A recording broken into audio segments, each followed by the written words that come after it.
Are vinyl records an investment opportunity?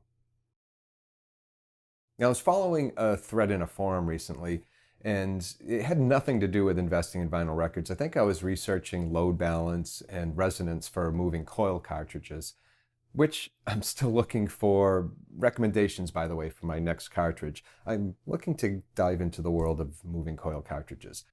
Beside the point of today's video. But this particular thread took a somewhat odd turn when one of the posters mentioned that having an expensive stylus would help preserve the investment in your record collection. Even the best cartridge isn't worth the diamond at its tip without a record to play it on. From there came an entire slew of opinions, as you can imagine. And I tend to lurk there. I'm pretty quiet, and forums can be brutal places. And when I'm just there to research a particular topic, I have pretty thin skin. But when the conversation turned to investing or using records as an investment, I almost jumped in. Almost. Instead of giving my opinions there, I decided, I'll save it to talk to you folks about it.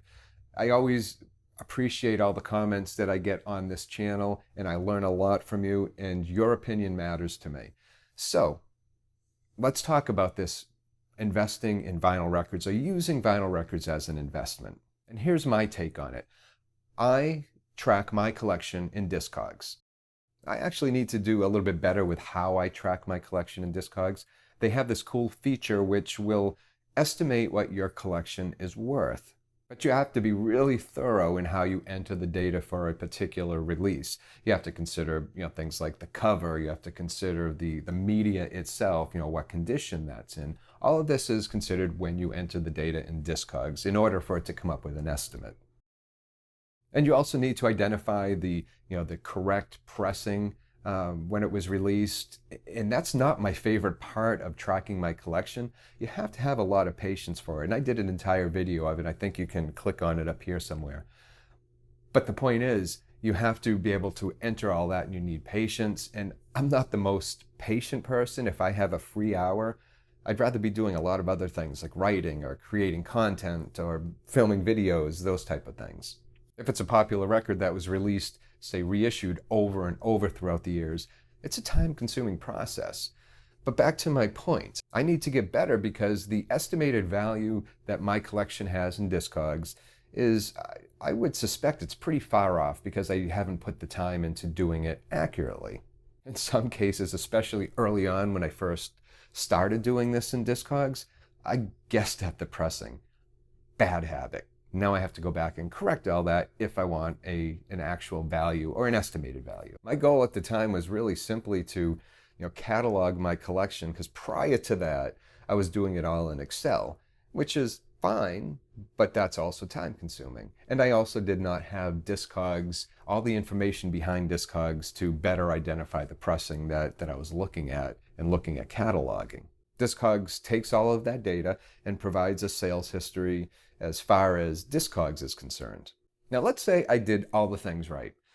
Entered everything accurately, I've identified the proper pressing, when it was released, all the things. And Discogs has given an estimate value of my collection at $60,000 on the high end.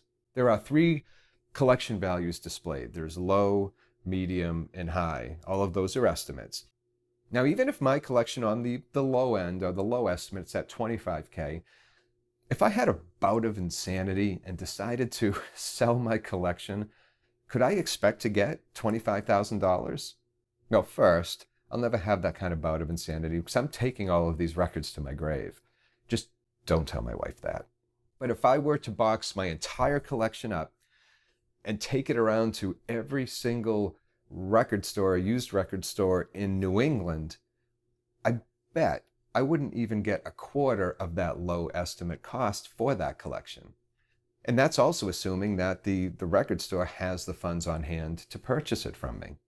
My best bet would probably be to sell each record separately on, say, Discogs and eBay or some of the other online services. It's kind of like you get more money if you sell your car yourself than trading it into the dealer.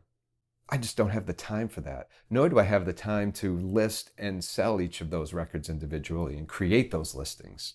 At that point, I'd really have to nail down the exact pressing. I have a pretty good eye and ear for the media condition, but still, it would take a lot more than just looking at it under a good light.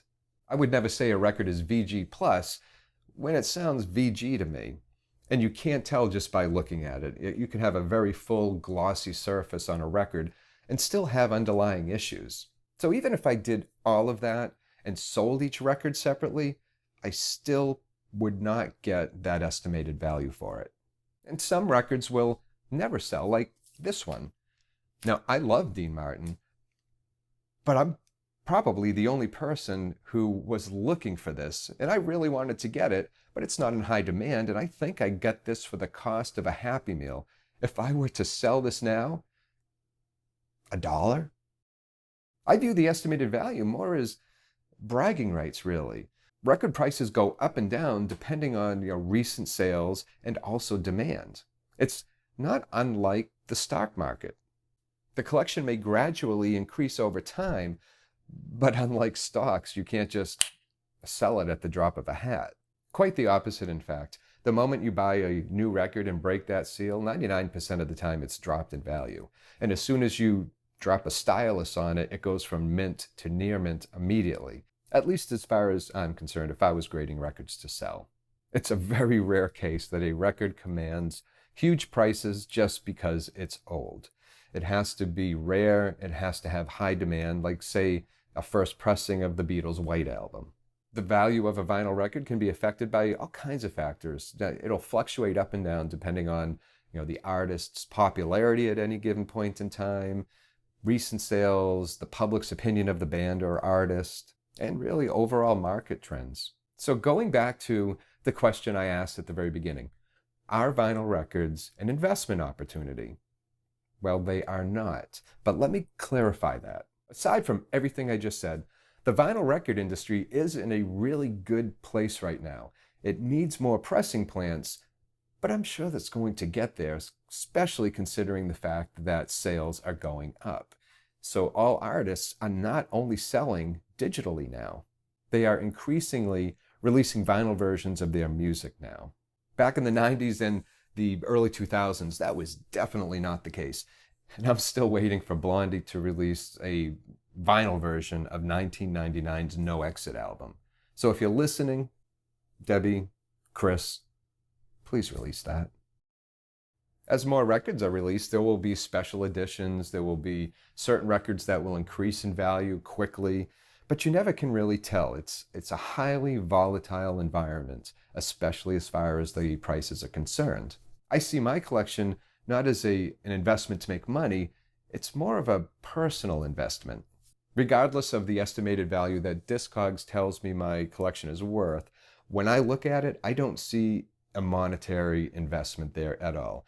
And when I'm gone and pass on this collection down to my kids, it's probably going to be a burden to them. Unlike if I was, say, a gold coin collector, then maybe not so much a burden. And I really can't take it with me as much as I'd like to. What I see when I look at it is a collection of music that I love and a treasure trove of memories. Even the most valuable record in my collection doesn't compare what it means to me on a personal level. And here's a good example. This record right here. Discogs, I believe, has this priced as I record this at around $400. And I bought this record, if not the day it came out, I bought it the week it came out. And I remember the first time listening to it. It was after hockey practice, and I rushed home to hear it, and I also had a friend come with me who played on my team to hear it as well. That was 40 years ago. There are memories packed into this album that other material objects in my life will really never have. And here's another one. This one by Neil. It's not worth a lot, but I remember when my wife and I sat down to listen to it for the very first time after purchasing it, the emotional impact of when Neil talks to his mother at the beginning of the record, who has passed, his mother. There was an emotional impact there that my wife and I both shared at the exact same moment. So every time I listen to this record, I'm going to think of that moment. This is worth more than the $40 I could probably sell this for. Memories come and go, but the ones that stick, those are priceless.